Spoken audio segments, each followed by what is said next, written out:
வருமான வரி கணக்கு தாக்கல் செய்ய இன்றே கடைசி நாள். தாமதமாக தாக்கல் செய்பவர்கள் 5,000 ரூபாய் வரை அபராதம் செலுத்த வேண்டியிருக்கும்.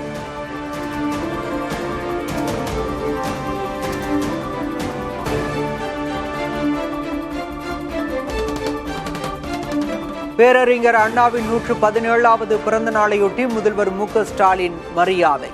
அண்ணா நிமிர்த்திய தமிழ்நாட்டை தலைகுனிய விடமாட்டோம் என்றும் உறுதிமொழி ஏற்பு. இரண்டாவது, நான் தமிழ்நாட்டின் நாடாளுமன்ற உறுப்பினர்களின் விகிதாச்சாரத்தை குறைக்கும் நியாயமற்ற தொகுதி மறுவரைக்கு எதிராக போராடுவேன்.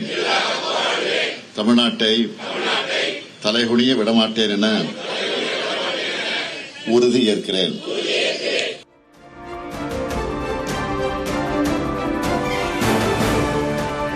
தமிழ்நாடு தமிழ் திராவிடம் என்றால் அண்ணா என அதிமுக பொதுச் செயலர் பழனிசாமி புகழாரம். குடும்ப ஆட்சியிடமிருந்து தமிழகத்தை மீட்டு அதிமுக மீண்டும் ஆட்சி அமைக்க உறுதியேற்பதாகவும் பதிவு.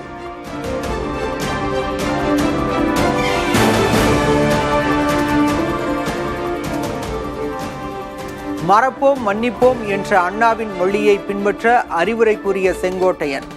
அதிமுக ஒன்றிணைந்தால்தான் 2026 மீண்டும் ஆட்சி அமைக்க முடியும் என கருத்து.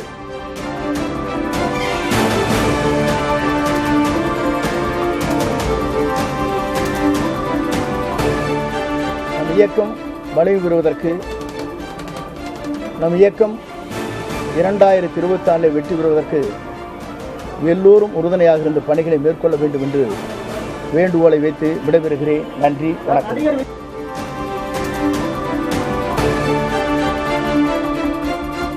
ஒருங்கிணைந்த அதிமுகவை உருவாக்க பழனிசாமிக்கு செங்கோட்டையன் விதித்த கெடு இன்றுடன் நிறைவு.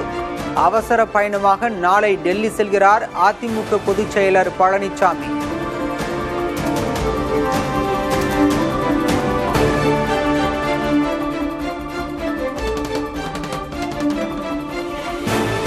ஆயிரத்து 1967 அண்ணா ஏற்படுத்தியது போன்ற அரசியல் மாற்றத்தை வரும் தேர்தலில் நிகழ்த்தி காட்ட உறுதியேற்பதாக தாவேக தலைவர் விஜய் பதிவு. இரட்டை வேடம் போட்டு மக்களை ஏமாற்றும் தலைவர் அண்ணா என்றும் புகழஞ்சலி.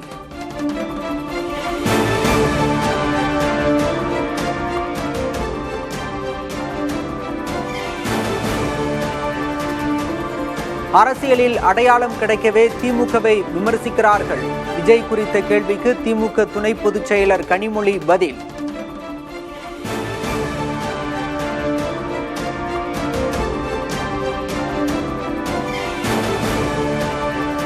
விஜயின் வருகையால் பாஜகவின் வாக்கு வங்கி அதிகரித்திருக்கிறது, திமுகவின் வாக்கு வங்கி குறைகிறது. மதுரையில் நயினார் நாகேந்திரன் பேட்டி.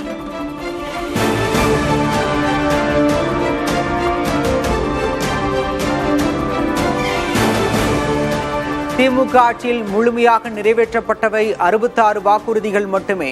உண்மையில் 364 திட்டங்கள் நிறைவேற்றப்பட்டிருந்தால் விவாதத்துக்கு வர வேண்டும் என அன்புமணி சவால்.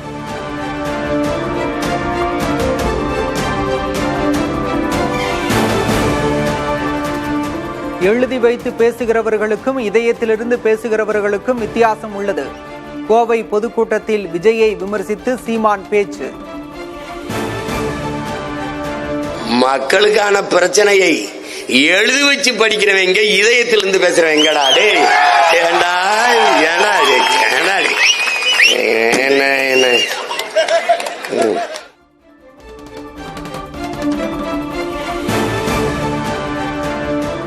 கோவை மாவட்டத்தில் உள்ள 6 தொகுதிகளுக்கான வேட்பாளர்களை அறிவித்த சீமான் பொதுக்கூட்ட மேடையில் வேட்பாளர்களை அறிமுகம் செய்து வைத்தார்.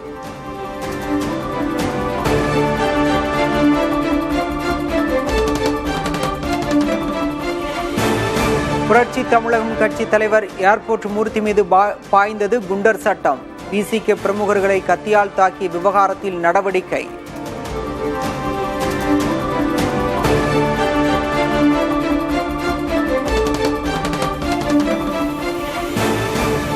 தமிழ்நாட்டில் வரும் 20ஆம் தேதி வரை கனமழைக்கான எச்சரிக்கை. வங்கக்கடலில் புதிய காற்றழுத்த தாழ்வு மண்டலம் உருவாகியுள்ள நிலையில் வானிலை ஆய்வு மையம் கணிப்பு.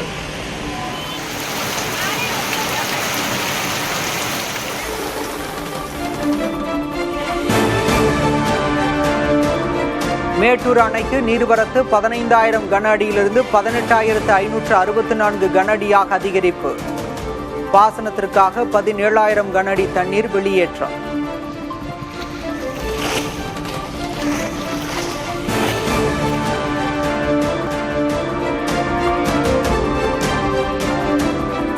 சென்னையில் ராபிஸ் தொற்றால் ஒருவர் உயிரிழந்த சோகம்.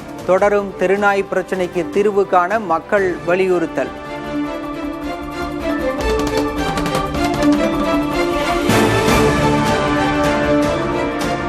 மும்பை நகரில் தொழில்நுட்ப கோளாறால் அந்தரத்தில் நின்ற மோனோ ரயில். பாதி வழியில் ரயில் நின்றதால் செய்வதறியாது தவித்த பயணிகள்.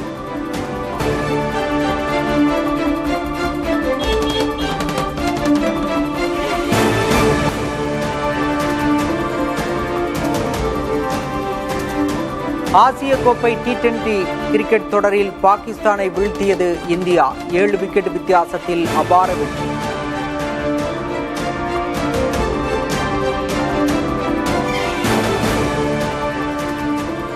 பிரிட்டன் பன்முகத்தன்மை கொண்ட நாடு.